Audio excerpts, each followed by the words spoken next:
Introduce the Venerable and Reverend Kusala Bhikshu.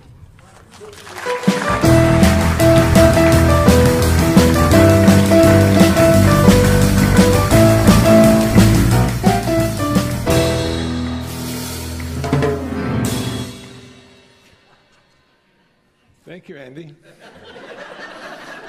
That was good. I like that. Well, I'm happy to be here today. Happy to be anywhere, actually, but it's nice to be here. This is a fantastic facility, and it's awe-inspiring. And I hope what I have to say will clear up a few things about what it means to be a Buddhist, and more importantly, what it means to be a human being.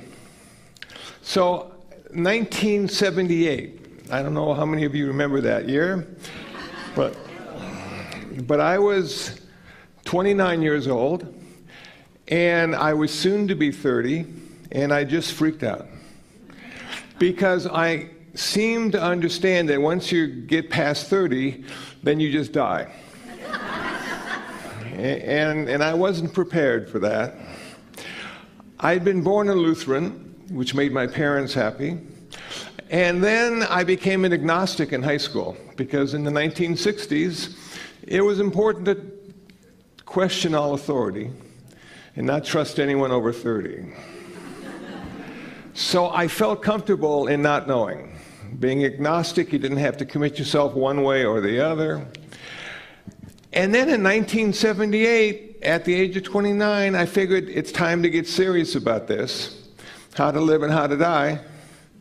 So I bought a book by Houston Smith called World Religions, and I read that book and the chapter on Buddhism twice, and I said, I'm going to be a Buddhist, because that made the most sense to me in those pages in that book. So I went to a meditation center, which is where I now live, and I learned how to meditate. And I would go back on Sundays and listen to the Dharma talks.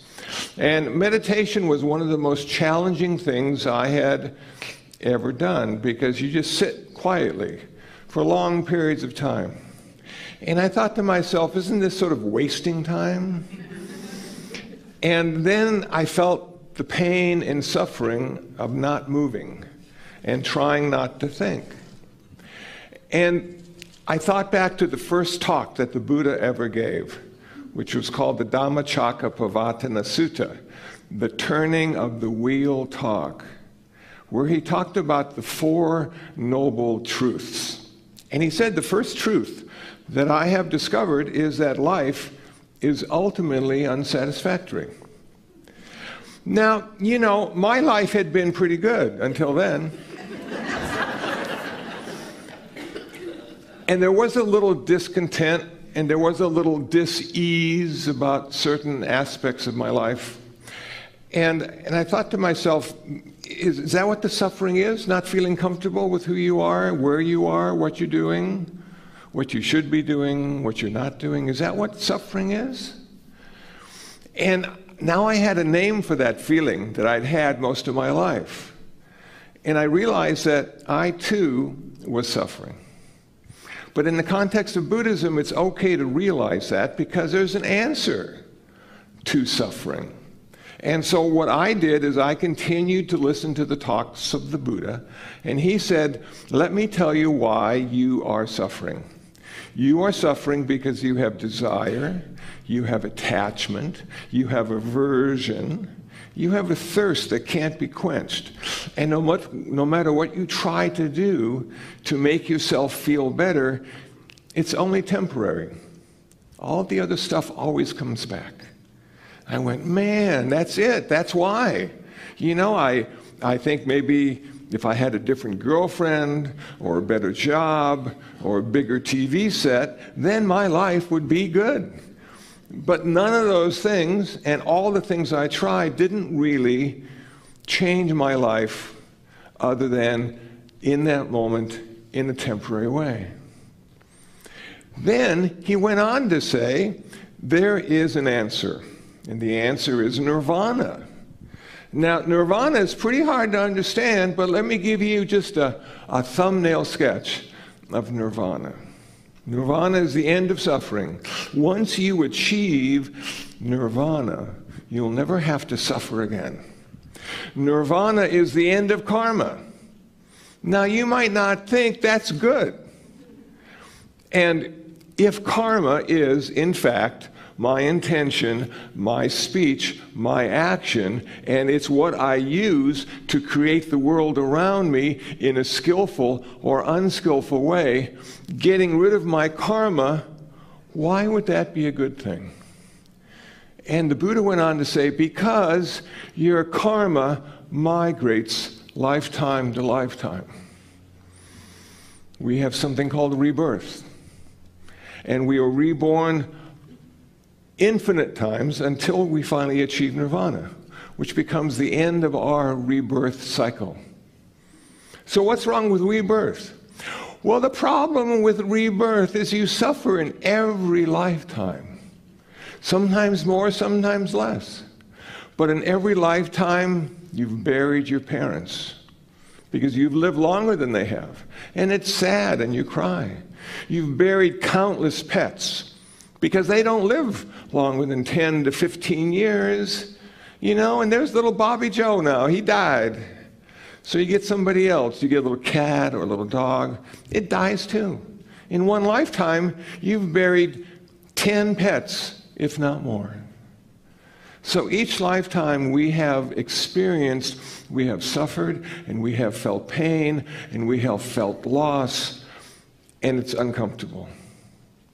And the Buddha said if you achieve nirvana, you will not only end the suffering in this lifetime, but you'll never have to be reborn again. You'll never have to suffer again in the same way you have suffered countless lifetimes. Now, this is a hard sell, because what we're talking about is maybe not existing. And who doesn't want to exist? You have to admit, life is full of ups and downs, but it's better than not existing at all. But I think what the Buddha was talking about was even more profound than our existence. I think what he meant was this: I have found a way to exist without being born. Birth seems to be the problem, because everything that's born has to die. And if you can exist without being born, you'll never have to die. And he figured it out. So I'm thinking, okay, cool. I'm going to work on being born until I achieve nirvana, and then I'm going to work on not being born and simply existing without suffering, without birth, without death, without desire, craving. Okay, cool. So how do you do that? How do you get there? What's the secret? What's the prescription? He said, I have discovered the eightfold path.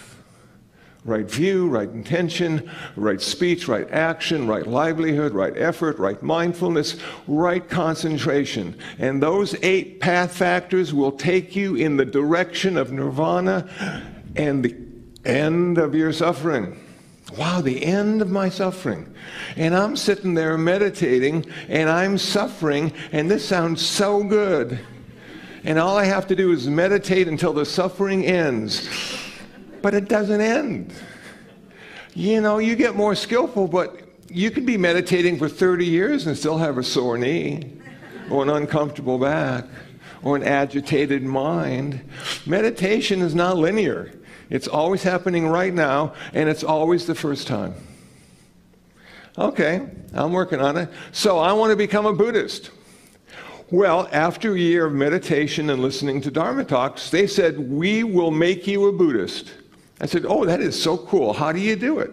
Well, we have a little ceremony, and you get a certificate suitable for framing.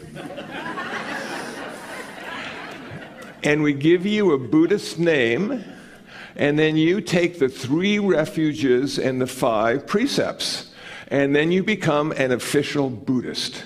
And I was so excited. I said, okay, cool.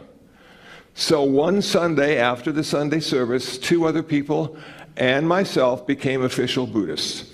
And I was given the name Kusala, and you know now that that means skillful. And I felt really good about that because it meant to me that my teachers saw how skillful I was. And they say, oh no, Kusala. Doesn't work that way, man. You're really unskillful. And we want to give you that name to remind you each time somebody says Kusala, what you need to do and the direction you need to be in. You need to be more skillful. Okay, I got that now.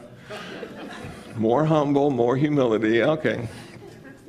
Then they said, the 3 refuges. I take refuge in the Buddha. Number 1. The Buddha was a guy, a man, a human being who found his perfection through his own effort, insight, and wisdom. So we take refuge in that. It's like the Buddha means the one who woke up. So it's like calling somebody a president. Anybody can be a Buddha once they wake up. It's just a title. Okay. The Dharma, his teachings. He's reported to have said, I cannot enlighten you. I can only tell you how I did it. And the rest is up to you. Okay, so I've got a lot of work ahead, and I've got a certain level of accountability that falls on my shoulders. I got that.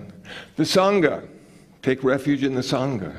The Sangha are the monks and nuns. Novice monks fully ordained, novice nuns fully ordained. And you take refuge in them because they are human beings who have not yet achieved nirvana, but have devoted their life to it. And you might be able to learn something from them. You can ask them questions. You can see what they do. More importantly, you can see what they don't do. Okay. And now you got to take the 5 precepts, because the 5 precepts are the training precepts every Buddhist follows in the whole entire world, no matter what kind of Buddhist you are. Number 1, the first training precept, I will practice not to take life. Well, I thought I can do that. You know, that shouldn't be so hard. And then the mosquito shows up.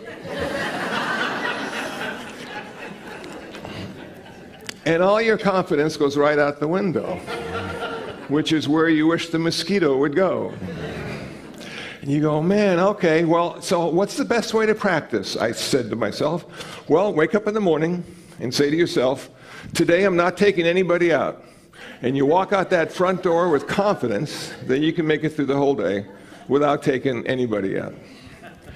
Then, as you get good at that, then lions and tigers and bears, oh my, you're not going to kill any of them either. Okay. Then, the mosquitoes, the cockroaches, the ants, I'm not going to kill any of them either. Oh man. Now, the deal with not killing is it takes a really long time not to kill. You know, you got the little cockroach and you're chasing them all over the place trying to capture them in a jar or something so you can take them outside. It might be a half hour, if not longer. And you could just spray the little guy, wish him a good rebirth, problem solved.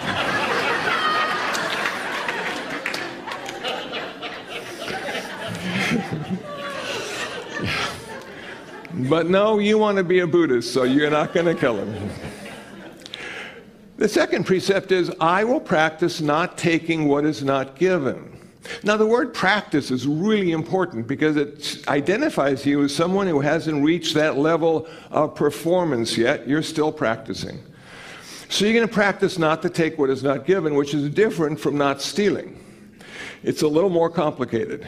You walk into Denny's, you order a hamburger, they got the ketchup on the table. You can't use it, because it hasn't been offered to you. So you have to get the waitress over and say, can I use the ketchup? She says, well, that's what it's there for. And you say softly, well, I'm just trying to be a Buddhist. So not taking what is not offered allows you to see the attachment we have to stuff. We like our stuff. We buy a lot of stuff. We give stuff away. We sell stuff. You know, and it just seems to be part of our life. But it isn't our stuff ever. It's just stuff we're using until somebody wants it more than we do. They steal it. Or the new model comes out, and you want that more than what you have. Or you can't find it anymore because you put it away in a place you'll be sure to find it, and it's not there because you forgot the place. So stuff causes us a lot of suffering, as does killing. Number 3, I will practice not to indulge in sexual misconduct. Now, this is sort of weird in Los Angeles because in LA, everything is okay. And so what did the Buddha have to say about sexual misconduct? He said there are 4 things you need to avoid because they increase suffering, not decrease suffering. The first thing you need to avoid is having sex with people who are married, because it causes a lot of suffering. They're in a committed relationship. They want to love each other, like each other, be partners with each other. And here you are messing up the whole thing. No way, man. Stay away from people who are married. Next thing, do not have sex with people who are engaged, because they're going to be married. And you don't want to bring up any kinds of thoughts of, is this the right person for me? Should I wait? Should I find somebody? You don't want to go there. Just forget it. Number 3, not to have sex with children, because they are being supported by their parents and they are children. Number 4, do not have sex with people against their will. You would think that's common sense, but common sense is a rare commodity these days. So those are the 4 things, and you would think every Buddhist would abide by those, would find it relatively easy to abide by those, and then you watch an episode of TMZ, and you realize they're breaking those 4 things all the time, which causes suffering. That's why we do this. We don't do that because it causes suffering. We do the 5 precepts because it lessens suffering. Number 4, I will not speak unskillfully. False speech, harsh speech, malicious speech, gossip and idle chatter, I will try to avoid those because they increase suffering. They do not decrease suffering. And number 5, the hardest one of all, I will practice not consuming intoxicants. Man, they just made marijuana legal. And now you're asking me not to consume any intoxicants at all? Yes, we are. Well, why, pray tell, are you doing that? Because when you get high, you get stupid. And you can break the other 4 precepts and not even know you did.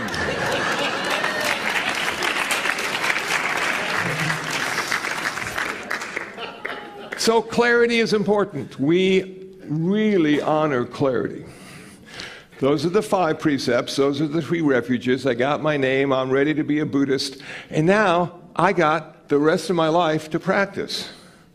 So it comes up to meditation. Morality is the basis. 5 precepts, morality is the basis of your practice. Now you have an advanced practice of meditation.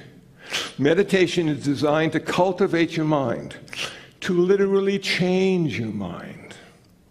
And there were 44 different kinds of meditation we have available to us as a Buddhist to bring us to a place of balance and acceptance and equanimity. So I chose breathing meditation because breathing meditation can either go into mindfulness or tranquility. And one of the nice things about breathing meditation is you're always breathing. You don't have to have a candle or a picture, you know, or a CD of your favorite meditation music. You just got to breathe. And if you're not breathing, you don't need to meditate.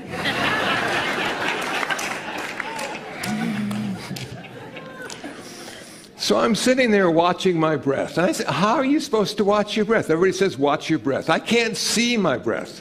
Unless it's 30 degrees, then I can see it. But other than that, no. Seeing is just sort of euphemistic. You want to feel the sensation of breath going out and coming in, going out and coming in. Okay. So what does that tell me? Well, the cool thing about sensation is every time you have a sensation, it's always happening right now.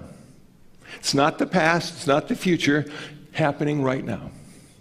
So you have the sensation of breath, and you're coming to the present moment experience of your life. which we rarely visit because past and future is so much more exciting. Right now is the only place we can make our life. Right now is the only thing we can do about making our life. And how do we recognize that? Well, we practice sensation of breath, sensation of breath. And here we are. And when you're in that place of sensation of breath, you start to go inside, not outside. And you start realizing the answers you have been looking for have always been there, not out there. I have talked to people who have gone to India, joined an ashram to find the truth. And I'm thinking to myself, I saved myself a lot of money. I just looked inside. And there it was. And now I had to decipher it. What does my truth mean? Because it is my truth. I have a unique life just like all of you. And we all have a relative truth. You can't drive faster than 65. And we all have an ultimate truth. And the ultimate truth I found was this: everything is impermanent. Nothing stays the same longer than a moment. Everything ultimately will be unsatisfactory because of that impermanence. And I do not exist in the way I think I do. I am a process, not an event. Therefore, I continue to manifest in different ways depending on the conditions I find myself in. That was the big truth I found. Now, it didn't get me a job, but it did get me a thing called peace. That now I could have peace simply residing in the present moment. Now, the light just went on back there, which indicates to me that my suffering will soon end.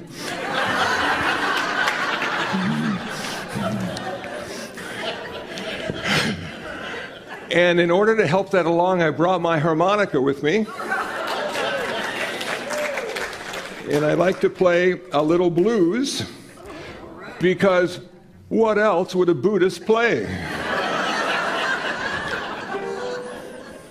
So here we go, in the key of G.